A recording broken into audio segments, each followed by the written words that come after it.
Chapter 1. Stop on by. Mandan Ridge was covered with its first thick blanket of snow for the new year. Behind a coverlet of dismal clouds shone the morning sun. According to the latest weather forecast, its rays would not be visible for at least another 24 hours. Not one of the town's residents was in sight. The streets in the uptown district were barely visible. Long icicles hung from the rooftops of old repurposed buildings. Even the bronze Civil War monument at the heart of town was iced over. The Battle of Old Baxter, standing frozen, was a tribute to the colored troops who once fought there. Most of the snow had fallen overnight, piling up to nearly 6 inches, while wind gusts crested just over 35 miles per hour. Snow was still falling, drifting in the wintry breeze. Residents had depleted the local stores of eggs, milk, and sandwich bread only hours before the storm blew in. They were hibernating comfortably now, safe from the rare nor'easter. Some elders in the community still called Mandan Old Baxter, the name it bore when white landowners ruled the area. After the war, economic shifts destabilized Baxter, prompting an exodus of residents. An influx of former slaves moved into the area from Louisiana and beyond.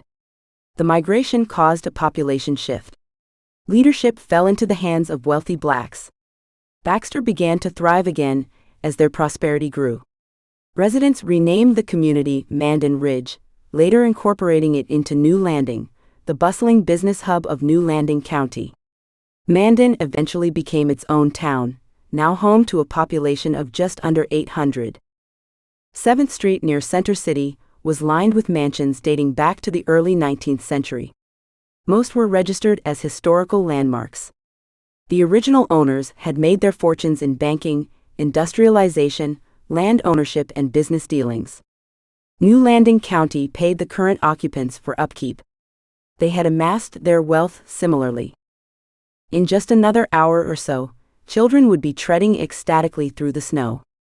The local television and radio stations had just announced the county's decision to close all New Landing schools.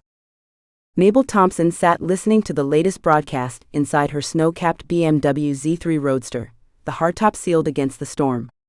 The heat generated from her car and the wool cape she wore kept her nice and cozy. She watched the snowflakes drift gracefully across the sky, feeling herself sink into a deep depression as they melted on her windshield. She had just reached Mandan Ridge when the blizzard began. Market Street Inn was the only hotel in town. Its bright neon sign seemed like a godsend as she crossed over the icy Polk River, exiting the interstate into town. She had driven all the way from New York with a few rest stops in between, just the radio and her. Exhausted from the journey, she rented the last available suite, committing to an entire month. Mabel was careful not to break a nail as she removed a beautiful lavender envelope from her purse.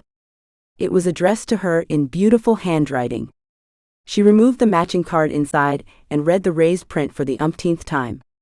The card had arrived at her P.A. Dare in Manhattan almost a month ago. You are cordially invited to the wedding of Evan Dominic Richardson and Leah Chavis on the 7th of July at the home of Mr. and Mrs. Hakeem Abdul Al-Wali, parents of the groom, located at 739 Poplar Street, Mandan Ridge, North Carolina. Mabel swallowed back the lump in her throat. The card had been mailed to her out of spite. It was time to clear the air. She held her head high, preventing her tears from falling as she returned the card to its envelope and slipped it back into her purse.